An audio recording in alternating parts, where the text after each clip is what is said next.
मुख्यमंत्री जी के drawing room में उनके साथ मार पिटाई बदतमीजी की गई। मुख्यमंत्री आवास पर इतनी मजबूत महिला सुरक्षित नहीं है, तो हमारे समाज की या एक आम जन की महिला बहन बेटी वो दिल्ली में कैसे सुरक्षित होगी, मुझे इस बात की बहुत चिंता है। 36 घंटे के बाद संजय सिंह आते हैं जो 4 किलोमीटर दूर 6 किलोमीटर दूर रहते हैं, वो सफाई देते हैं कि साहब हुआ तो था ये, विभव कुमार ने उनके साथ बदतमीजी भी की, अभद्रता भी की। मतलब इतनी छोटी बात उन्होंने बता दिया इस पे कि कुछ ना कुछ कार्रवाई करेंगे। मैंने मांग की है कि 24 घंटे में इस पे कार्रवाई होनी चाहिए। बात यह है कि किसी महिला के साथ ऐसी अभद्रता हो और वो चुप्पी साधे हुए, तो किन हालात में है वो, हमें इस पे ध्यान देना चाहिए। अगर ये बात हम करने लग जाएंगे वो चुप्पी क्यों साधे हुए, फिर तो बहुत ही दकियानूसी बात हो गई।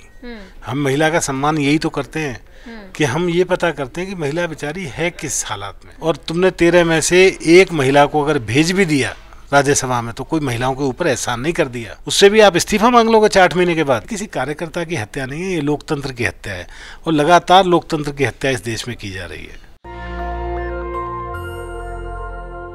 नमस्कार, मैं ब्यूटी गिरी और आप देख रहे हैं नेशनल दस्तक। एक बार फिर से हमारे साथ बातचीत करने के लिए मौजूद है नई दिल्ली से बीएसपी के कैंडिडेट राजकुमार आनंद। और जिस तरीके से इनकी जो जोरों शोरों से तैयारियां चल रही है और नई दिल्ली जैसी सीट पे ट्रायंगल फाइट जो चल रही है वो तो आप देख ही रहे हैं।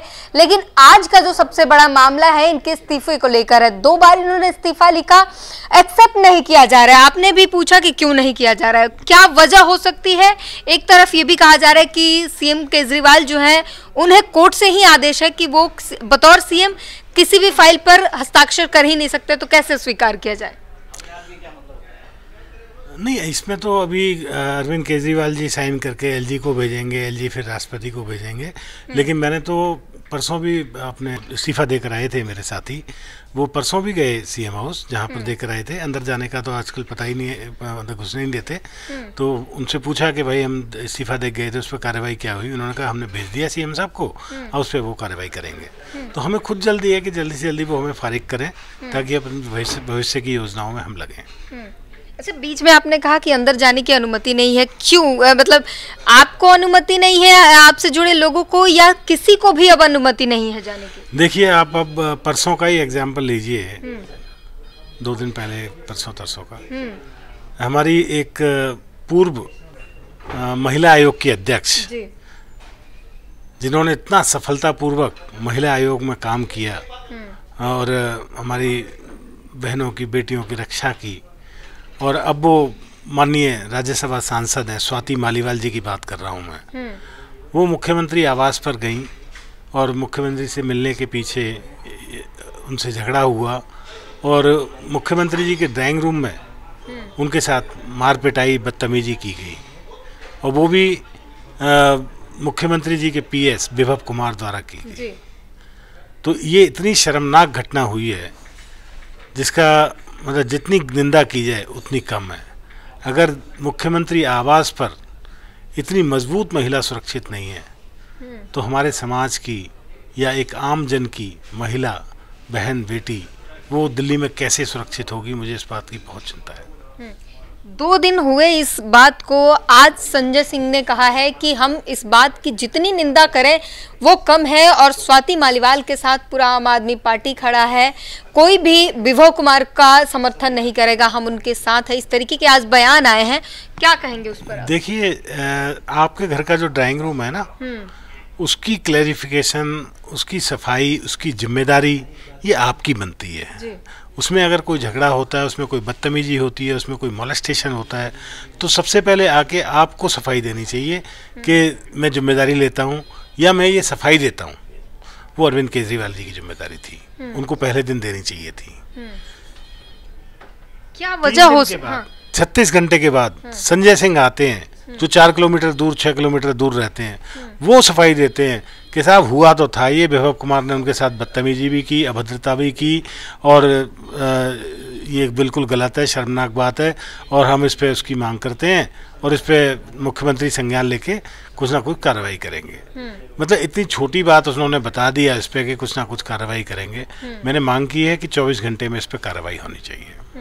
तो क्या वजह हो सकती है कि अभी तक विभा कुमार के खिलाफ या उस एक्शन पे अरविंद केजरीवाल का कोई रिस्पांस नहीं आया? अब तो सुनीता जी जो है वो राजनीति में पूरी तरह, उनका भी कोई रिस्पांस नहीं है, कुछ भी नहीं कही जा रही। तो क्या विभा कुमार इस हद तक पकड़ बनाते हैं या कुछ निर्णायक वो है? वही तो हम कह रहे हैं कि हो सकता है अरविंद केजरीवाल जी चुनाव में बहुत बिजी हों, तो मैडम सुनीता केजरीवाल को कोई बयान देना चाहिए था, और चलिए दोनों को नहीं देना चाहिए था, तो इकलौती महिला मंत्री है आतिशी मार लेना, उसको तो शौक है पीसी करने का, उनको एक पीसी करके बोलना चाहिए था कि ऐसे ऐसे हो गया है और इस पे हम तुरंत एक्शन ले रहे हैं या नहीं ले रहे या नहीं हुआ, उनको पीसी करके बताना चाहिए था। 36 घंटे बाद पीसी करने का और ये बताने का क्या मतलब है? और फिर टी हुई बेचारी जाती है ऑटो करके सिविल लाइन थाने में, वो जाती हैं वहाँ पर, तो उनको कोई फ़ोन आता है, और वो किस व्यक्ति का, कितने प्रभावशाली आदमी का फ़ोन आता है कि वो लिखवाते लिखवाते वापस चली जाती हैं और कहती हैं कि मैं बाद में आऊँगी तब लिखवाऊँगी, और उसके बाद उनके फ़ोन से संपर्क नहीं हो पा रहा। मैंने भी फ़ोन मिला के, मुझे तो ये इस बात की बहुत चिंता है कि वो बेचारी स्वाति मालीवाल जी कहाँ हैं, क्या किस हालत में हैं। क्या लगता है वो फ़ोन किसका रहा होगा?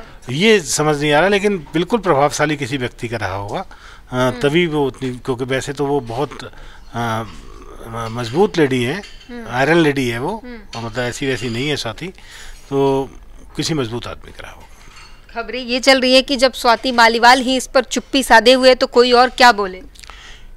बात यह है कि किसी महिला के साथ ऐसी अभद्रता हो और वो चुप्पी साधे हुए तो किन हालात में है वो, हमें इस पे ध्यान देना चाहिए। अगर ये बात हम करने लग जाएंगे वो चुप्पी क्यों साधे हुए, फिर तो बहुत ही दकियानूसी बात हो गई। हम महिला का सम्मान यही तो करते हैं कि हम ये पता करते हैं कि महिला बेचारी है किस हालात में, उसके हालात चेक करते हैं। अगर वो, जब हालात उसको पता लगे कि वो हंस रही है, खेल रही है, तब तो हम कहें कि इसका मतलब कुछ नहीं है, लेकिन अगर उसके क्या पता किस हालात में होगी, किस दबाव में होगी, वो पता करना जरूरी है।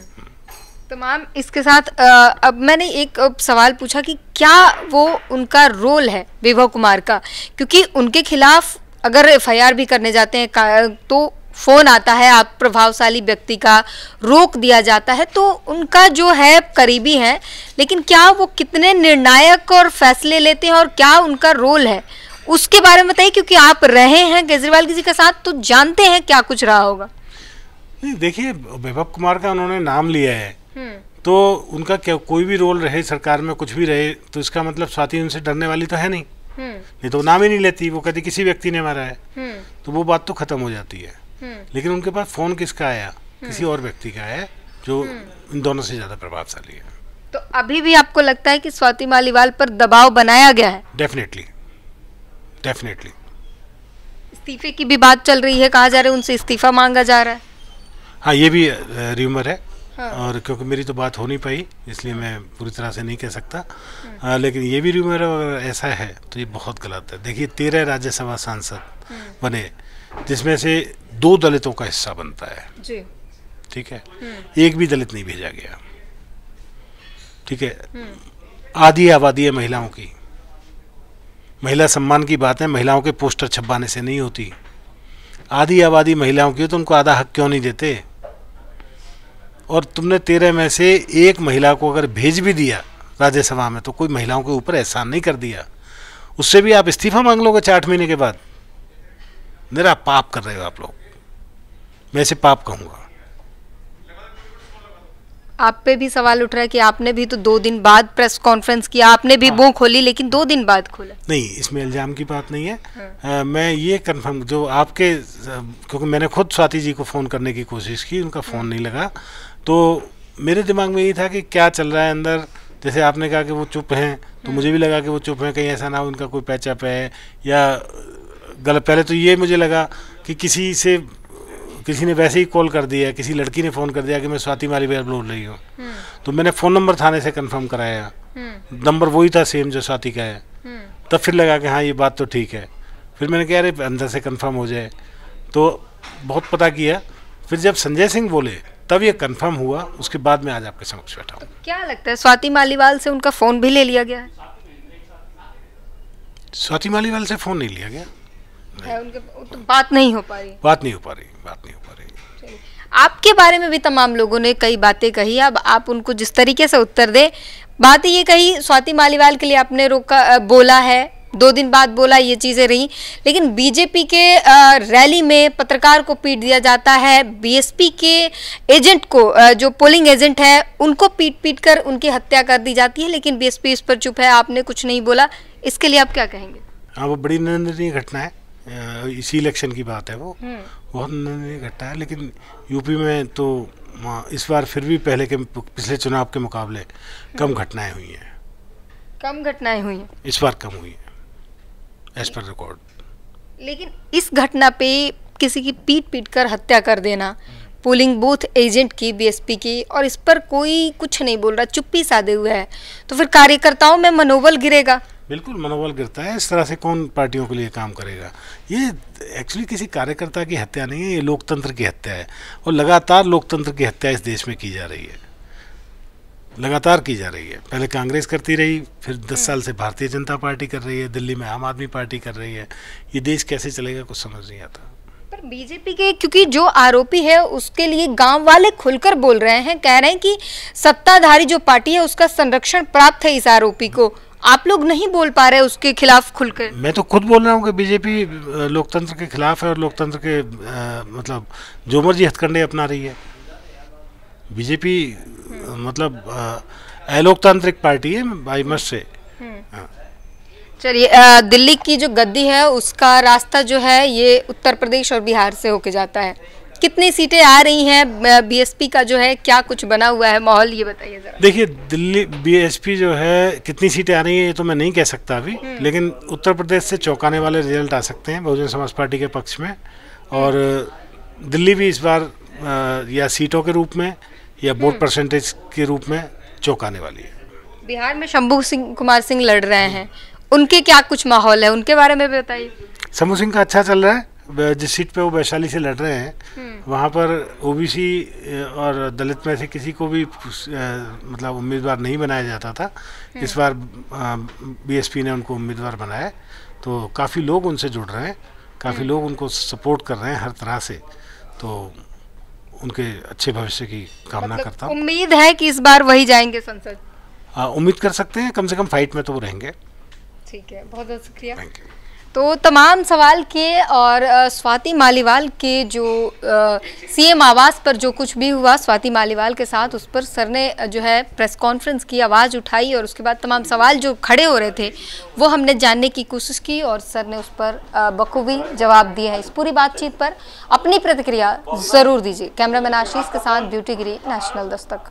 नेशनल दस्तक की आपसे गुजारिश है कि अगर इसको बचाना चाहते हैं तो नेशनल दस्तक को सब्सक्राइब करने के लिए रेड कलर के सब्सक्राइब बटन को दबाएं, फिर बेल आइकन की घंटी दबाएं। नेशनल दस्तक को बचाने के लिए बहुत जरूरी है कि हर खबर को शेयर करें, लाइक करें, कमेंट जरूर करें।